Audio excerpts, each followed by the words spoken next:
नमस्कार साथियों, एक बार फिर से स्वागत है आप सबका प्रबोध क्लासेज के यूट्यूब चैनल में। तो साथियों, आज हम बात करेंगे काल कर्म के बारे में। अब आप सोच रहे होंगे कि मैडम ने काल विभाजन तो पहले ही पढ़ा दिया था, वापस दोबारा क्यों पढ़ा रहे हैं।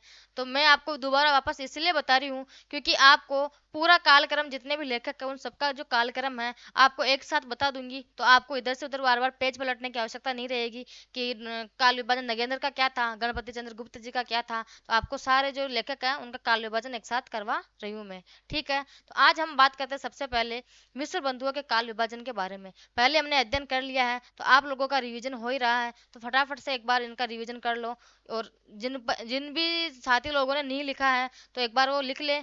और सबसे बड़ी पहली बात, मेरे से कुछ बच्चों ने पीपीटी मांगी थी कि मैम आप पीपीटी हमें टेलीग्राम पे अपलोड कर दो या फिर कैसे भी करके पीपीटी दे दो। तो मेरे तो कोई दिक्कत नहीं, मैं पीपीटी वैसे ही टेलीग्राम चैनल पर डाल ही रही हूँ।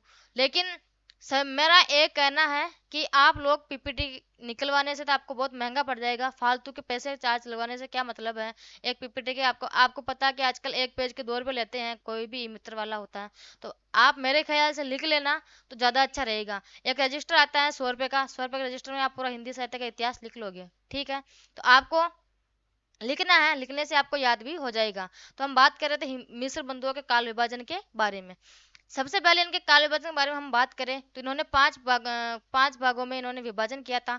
प्रारंभिक काल, माध्यमिक काल, अलंकृत काल, परिवर्तन काल और वर्तमान काल। प्रारंभिक काल के बारे में हम बात करें तो इन्होंने फिर से 2 भागों में विभाजित किया था, पूर्व प्रारंभिक काल और उत्तर प्रारंभिक काल। पूर्व प्रारंभिक काल का इन्होंने जो कालक्रम माना था वो माना था 700 से 1343 विक्रम संवत।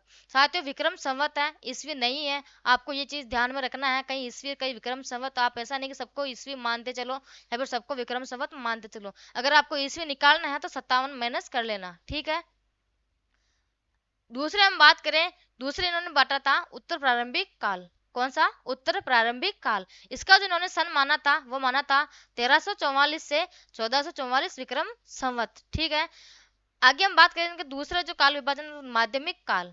माध्यमिक काल को भी इन्होंने दो दो भागों में विभाजन किया था, पूर्व माध्यमिक काल और प्रौढ़ माध्यमिक काल। पूर्व माध्यमिक काल का जो इन्होंने काल विभाजन माना था वो 1445 से 1560। और प्रौढ़ माध्यमिक काल है उसका विभाजन क्या माना था? 1561 से 1680। आपको याद करने का एक तरीका देखो इसके अंदर, 700 से 1343, 1343 पे खत्म हो रहा है ना, तो वापस क्या करना है आपको?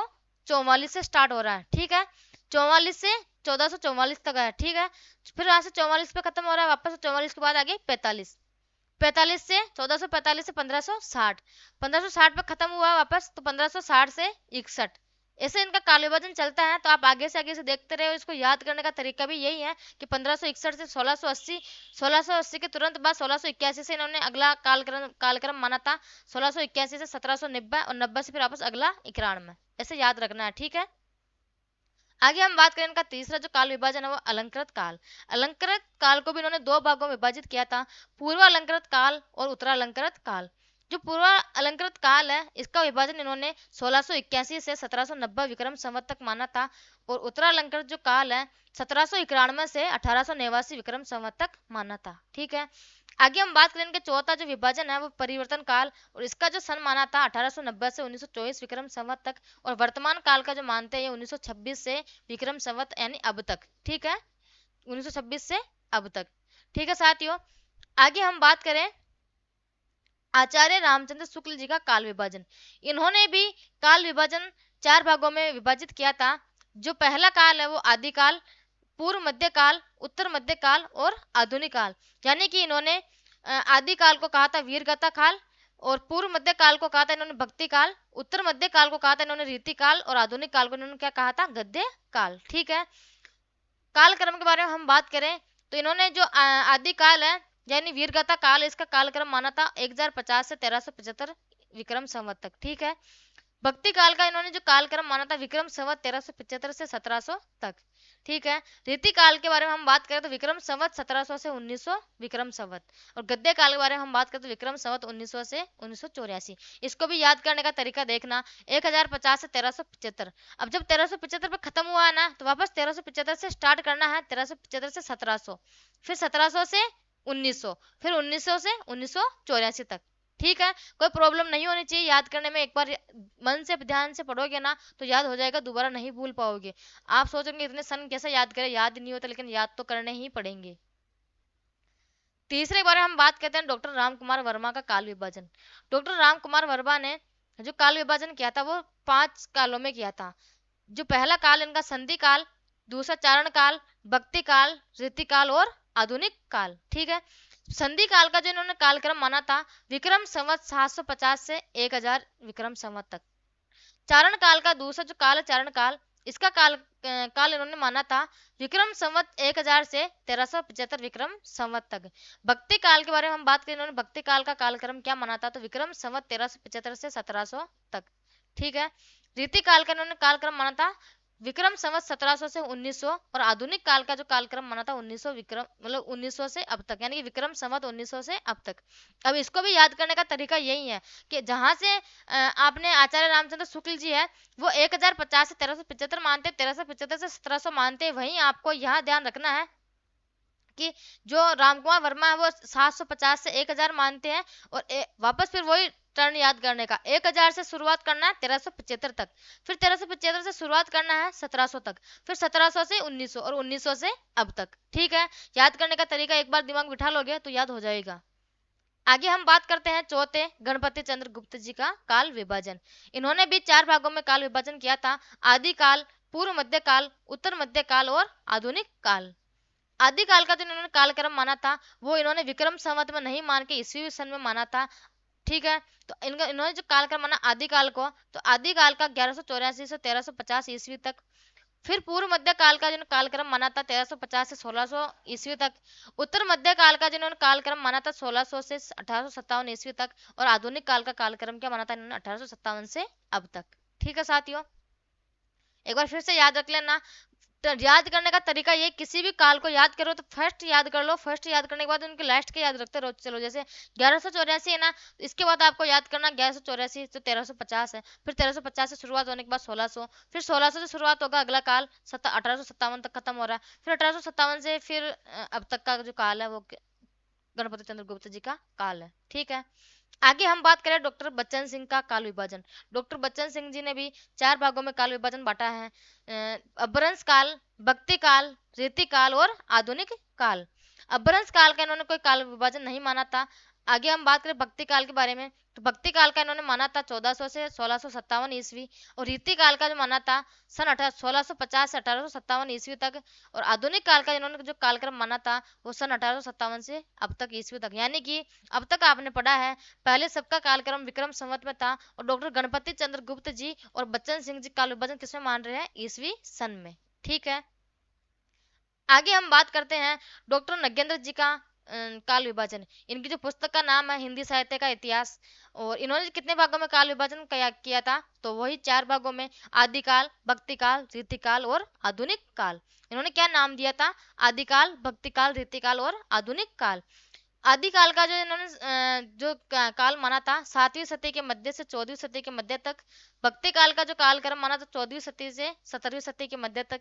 रीति काल का जो कालक्रम माना था 17वीं सदी के मध्य से 19वीं सदी के मध्य तक। और आधुनिक काल का जो इन्होंने कालक्रम माना था 19वीं सदी के मध्य से अब तक का कालक्रम। ठीक है, डॉक्टर नगेंद्र जी ने आधुनिक काल को अलग अलग नामों से बताया था, अलग अलग। और आधुनिक जो काल है उनका, आधुनिक काल है, उन्होंने अलग अलग नामों से जैसे भारतेंदु काल को उन्होंने क्या कहा था, पुनर्जागरण काल, और इसका कालक्रम क्या माना था। तो आगे जो डॉक्टर नगेंद्र जी के अनुसार आधुनिक काल का काल विभाजन, उसके बारे में हम बात कर लेते हैं यहीं पे।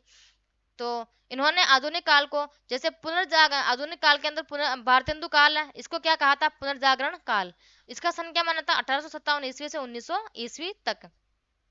आगे हम बात करें जागरण सुधार काल, जो किसको कहते हैं, द्विवेदी युग को या फिर द्विवेदी काल को। और इसका जो सन माना था 1900 से 1918 ईस्वी तक।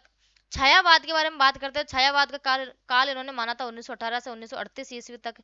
और जो अंतिम काल विभाजन इन्होंने माना था छायावादोत्तर काल।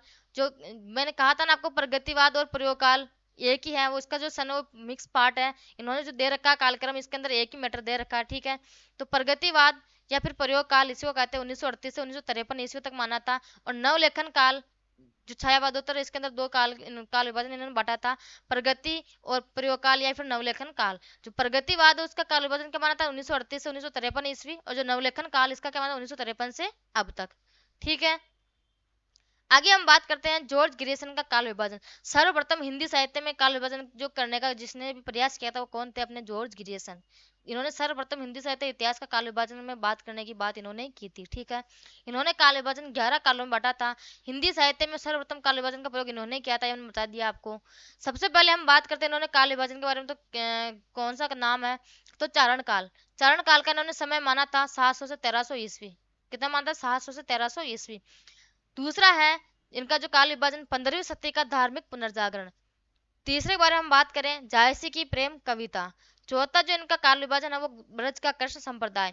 इन्होंने जहां इन्होंने काल विभाजन माना, काल विभाजन का कालक्रम इन्होंने माना था वहां इन्होंने बता दिया, और जहां नहीं माना उन्होंने नहीं बताया था, तो वहां पे हमने भी नहीं लिखा, हम क्या हमारे मन से तो लिखने से रहे। तो चौथा क्या था, ब्रज का कृष्ण संप्रदाय 1500 से 1600 ईस्वी। पांचवा है इनका मुगल दरबार, और छठवां काल है इनका तुलसीदास। सातवां काल इनका रीति काव्य 1580 से 1692 ईस्वी तक। आठवां काल है इनका तुलसीदास के अन्य प्रवृत्ति 1600 से 1700 ईस्वी तक।